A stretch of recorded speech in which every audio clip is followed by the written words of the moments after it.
Всем привет! С вами IG Daily. Привет! И сегодня у нас еще одна злободневная тема. Мы в последнее время часто сталкиваемся с комментариями тех, кто недавно приехал. И есть один пункт, который очень многих возмущает, наверное. И когда мы сами переехали в Германию, почти 12 лет назад уже, тоже с ним, конечно же, столкнулись. И это что? Что в Германии продукты невкусные. Ну, это правда. Итак, сегодняшний наш диалог мы построим, как и делали в некоторых прошлых видео, такой себе плохой, хороший полицейский. Мой муж будет говорить, что ему здесь не нравится, в Германии продукты, кухня, возможно, а я буду не то чтобы говорить, что это не так, возможно, где-то объяснять, скажем так, почему это так. Ну что, начнем. Давай, начнем. Но начнем мы, конечно, с овощей. Почему? Объясни, почему. Похожи помидоры и огурцы просто на траву. Ну, во-первых, по вкусу. Например, все свое детство, когда мы прожили в Крыму, я никогда не ела магазинных овощей и фруктов. Вот честно. Все наши помидоры, огурцы, фрукты, персики, абрикосы, это все мне привозили родители, это все росло у нас у бабушки на огороде. Соответственно, когда у тебя 2 месяца жара плюс 35 летом, когда у тебя самые плодородные почвы, разницу этих фруктов просто невозможно сравнить, их нельзя сравнивать. Это овощи, фрукты, выращенные у себя на огороде, сравниваем с овощами, фруктами, которые привезены из других стран за тысячи километров, которые здесь подвергались хранению, возможно, даже долгому относительно. И здесь стоит заметить, что даже если вы у нас в магазине, мы там покупали, например, на Новый год какие-нибудь помидоры с огурцами для каких-то салатов, но они же тоже были невкусные, правда? Поэтому не стоит сравнивать, когда вы у нас ели фермерские и домашние овощи, фрукты с огорода, с теми, которые продаются здесь в магазине, которые были привезены из других стран. Поэтому здесь это абсолютно некорректное сравнение. В Германии вы точно так же можете пойти на фермерский рынок, например, и купить те же помидоры, огурцы у фермеров или другие фрукты. И у них будет абсолютно другой вкус, чем магазинных. Поэтому просто точно так же надо искать. И здесь стоит отметить, что даже в Украине или в России не все фрукты и овощи будут в магазине вкусные. Вы ведь тоже их выбираете, правильно? Не любые помидоры будут вкусными, не любые персики будут вкусные. Все-таки стоит придерживаться того правила, что овощи и фрукты стоит покупать региональные и в сезон, и тогда они будут вкуснее. Германия нас разбаловала тем, что здесь ты не чувствуешь этой сезонности. Здесь в супермаркетах овощи и фрукты круглый год, абсолютно в полном ассортименте. Но все-таки для персиков есть свой сезон, для помидор есть свой сезон. И если это учитывать, то будет меньше разочарований. С этим пунктом понятно. Хорошо. В Германии есть море, есть озера, есть реки. Почему здесь такая ужасная ситуация с морепродуктами, с рыбным отделом и всем остальным? Знаешь, я думаю, это все-таки связано просто с их обычаями, традицией. Вся вот эта средиземноморская кухня, это не про Германию, это все-таки про более южные страны, где это действительно у них в традициях, что в кухне у них много продуктов, много блюд, которые они готовят из рыбы. Здесь этого нет. Здесь больше мяса, колбасы, сыры, например. Рыба не в их приоритете, скажем так. Вот и все. Следующий пункт у нас идет. Почему, в принципе, немецкая еда такая ужасная? Вот я могу вам просто честно сказать, положа руку на сердце, что я за 11 лет, наверное, в 3 местах ел, где мне понравилось, действительно, где было вкусно. Вот реально. Мы не знаю сколько, наверное, 500 всяких обошли ресторанов в Германии. И штуки 3 я могу просто их даже вспомнить и сказать, да, там было действительно классно и вкусно. В остальных же это был какой-то трэш, вообще несоответствие цены-качества, отвратительные блюда, отвратительное обслуживание, ужаснейшие цены. Почему? Почему ты думаешь, что это так? Я считаю, что здесь есть такое понятие, которое нельзя не учитывать, которое называется вкусовая привычка. И она относится к очень многим блюдам и в целом ваше отношение с едой. Вот, например, я привыкла, что в детстве мама у меня готовила борщ, он был не красный, он был оранжевый, и она никогда не добавляла туда свеклу. И вот для меня мамин борщ, он до сих пор самый вкусный. Все другие, ну, уже не такие, как-то не дотягивают, например. Мой муж, он привык есть борщ красный. Я ему сварила, как-то борщ был оранжевый, он меня спрашивает, а почему он не красный вообще? Потому что он привык к другому, да. И от этого зависит наше дальнейшее восприятие. Когда мы выросли на одних продуктах, на одних блюдах, мы привыкли к их вкусу, и они считаются для нас вкусными. И когда мы пробуем что-то новое, которое отличается от наших каких-то культурных традиций, вкусовых предпочтений, оно сразу нам кажется уже каким-то странным, не таким вкусным. Хотя это не значит, что оно невкусное, просто конкретно для нас мы к такому не привыкли. Вот отличный, например, пример, когда мы переехали в Германию, я же говорила, это было около 10 лет назад, тогда в сети были очень популярны такие видео, когда иностранцы пробуют русскую, украинскую кухню. И у нас подруга была, она живет в Милане и работала в итальянском коллективе. И она даже снимала видео на YouTube, и сейчас можно посмотреть. Они, по-моему, так и называются «Итальянцы пробуют».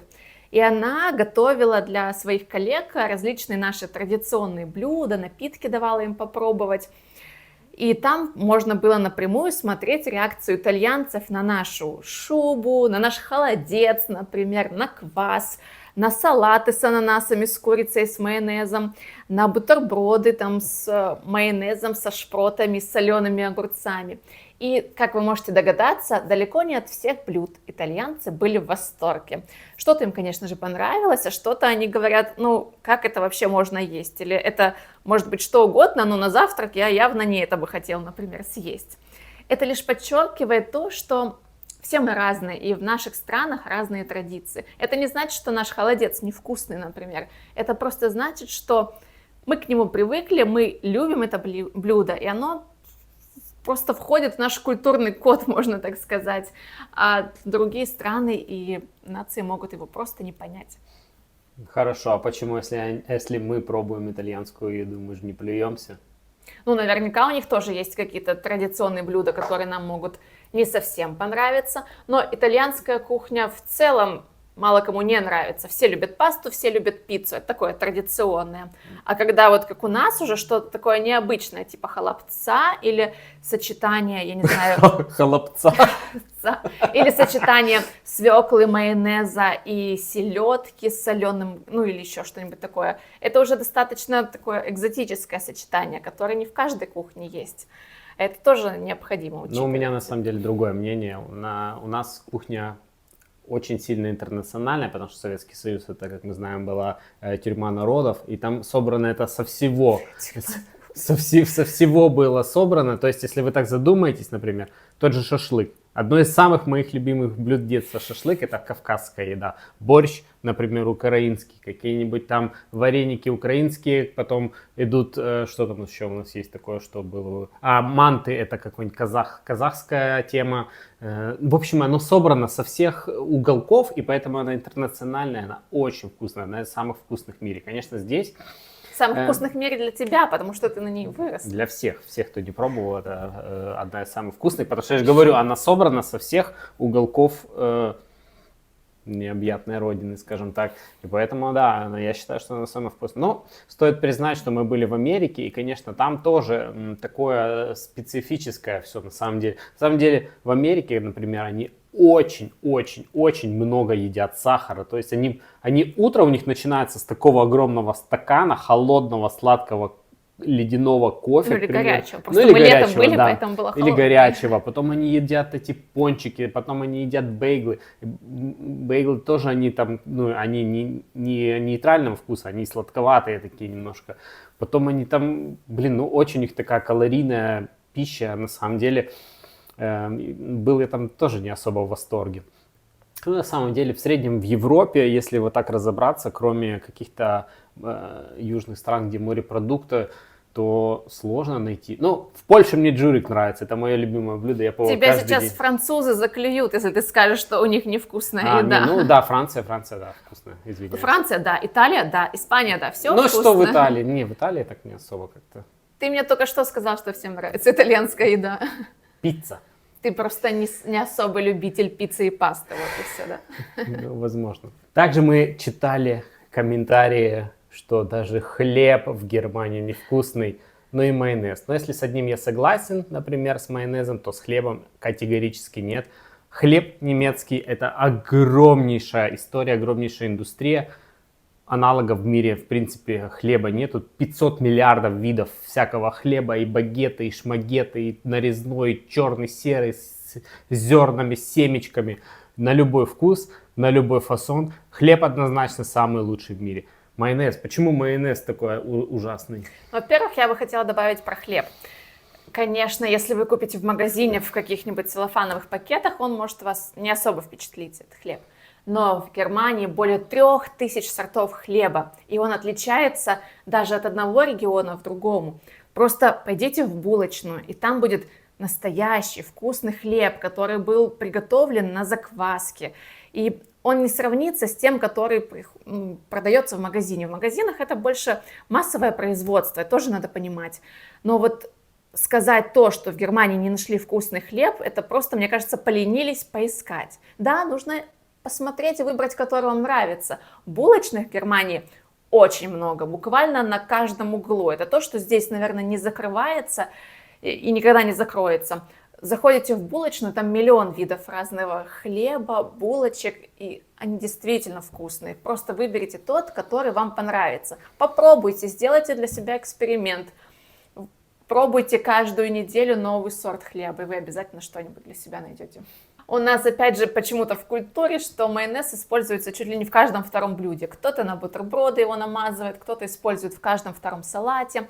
В Германии этого нет. В Германии майонез это очень редкая какая-то заправка. Вот иногда ее только используют там для картошки фри, например, когда детям покупают, спрашивают, вам с чем, с кетчупом или с майонезом. А здесь даже в какие-то салаты, вот картофельный салат, например, есть, или салат с яйцом в Германии, они там часто используют не майонез, как вы можете подумать, а просто заправку из йогурта, лимона, там, горчицы, масла, например. Поэтому майонез здесь просто не используют, он ему не нужен в таком разнообразии видов, поэтому, ну да, здесь его нет вкусного, местного, скажем так. Но вот когда нам нужен там редко майонез для чего-то, мы просто едем в магазин какой-то русский, польский, мы там покупаем майонез, мне его хватает с головой одной пачки какой-нибудь, не знаю, на полгода, мне кажется. Вот. Просто здесь его не употребляют в еду. Но здесь много других заправок, которые чаще используются. В салатах здесь не используют майонез, как я сказала. Здесь могут сделать заправку из йогурта, лимона, горчицы, например. Или здесь используют больше с оливковым маслом, могут заправить. Поэтому это другая культура. Здесь майонез не используют, и не ищите его здесь вкусный, поэтому. Или, например, мясо. Например, многие немцы выбирают все-таки качественное мясо и часто покупают его даже не в супермаркетах, а в специальных мясных магазинах. Они называются на немецком Metzgerei. И у нас, например, есть даже сосед здесь. Он никогда не покупает мясо в магазине. Он здесь знает фермеров, которые выращивают коров, например, и покупают мясо у них. Он нас часто угощал, например, их мясом, и поверьте, оно намного отличается от магазинного. Также я бы хотела заметить, например, колбасы. Многие говорят, что здесь не такой вкус и так далее. Действительно, здесь вкус может отличаться. Но в том, что в Украине, в России, например, вкус тех же колбас или каких-то мясных изделий, он более насыщенный, более какой-то концентрированный. Здесь же больше хотят чувствовать вкус мяса. И поэтому здесь меньше специй, меньше соли в этом всем. И поэтому для нас, когда мы привыкли к больше каким-то копченым, может быть, вещам, где больше соли, больше перца, здесь кажется, якобы эта еда или продукты безвкусными. Но на самом деле здесь стараются меньше использовать консервантов, меньше использовать приправ каких-то, чтобы все-таки чувствовать вкус самого продукта, вкус самого мяса. Или если многие жалуются на какие-то продукты в Германии, вы сравните, например, выбор сыров. Если вы пойдете в супермаркете в Германии выбирать сыр, здесь будет колоссальный выбор. Просто сыр со всего мира, со Швейцарии, с Франции, с Италии, самые вкусные сорта. И самое главное, они будут доступны. Их может купить себе и пенсионер, позволить и студент, и кто угодно.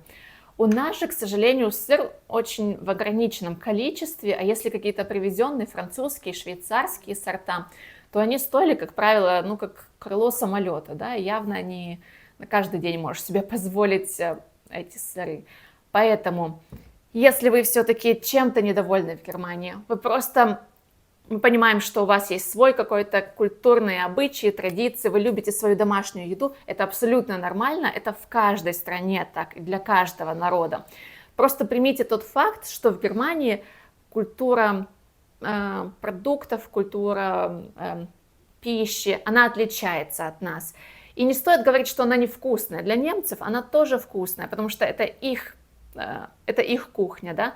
Будьте открыты для нового. Здесь миллион, как я сказала уже, продуктов в супермаркетах. Здесь есть булочное разнообразное, здесь есть магазины отдельно с мясом, с сыром, есть фермерские рынки. Будьте открыты новому. Ищите то, что вам будет по вкусу. Открывайте для себя новые вкусовые сочетания. Я, например, осенью мы никогда не готовим салаты из свежих там помидор либо огурцов. Ну просто они невкусны зимой и осенью. Это не сезон их. Но я готовлю какие-то блюда из сельдерея, из фенхеля, из тыквы. Тут очень большое разнообразие всего и сезонных этих продуктов. Они вкусные. Ищите для себя новые рецепты. Не надо зацикливаться на одних и тех же продуктах, которые вы привыкли есть у себя на родине все это время. Перед вами огромный выбор продуктов со всего мира. Куча экзотических фруктов. Пробуйте их, найдите то, что вам нравится. И ищите это, зацикливайтесь не на том, что здесь плохо, чего вам не хватает, а смотрите на то, что здесь есть нового, чего, возможно, не было у вас. Какие же выводы мы отсюда можем сделать? А такие, что на вкус и цвет фломастеры разные. И если вы хотите вкусно питаться в Германии, вы должны ходить в эко-магазины, в булочные, то есть на ярмарки, покупать там качественные фермерские продукты, и тогда, конечно, еда будет вкусная. Если вы покупаете в обычных универмагах, в супермаркетах, то, конечно, вы там будет очень дешево по сравнению с другими местами, но какого-то либо качества или вкуса вы можете там не ожидать. И мы даже специально так делаем, что мы там определенные продукты закупаем в одном магазине, фрукты, овощи в другом, там воду в третьем и так далее. Потому что есть на все это свои причины, и не только по цене, но и по вкусу. Поэтому, если у вас есть чем поделиться, пишите об этом в комментариях, да, ставьте лайки, подписывайтесь, не забывайте ставить колокольчики, чтобы новые видео, когда выходят, они сразу у вас высвечивались, вы могли первыми их посмотреть. Всем спасибо, делитесь, что вам не нравится в комментариях, что вам не нравится в Германии, что, может, вы нашли для себя какие-то интересные продукты. Будем ждать ваших комментариев. Всем пока! Пока!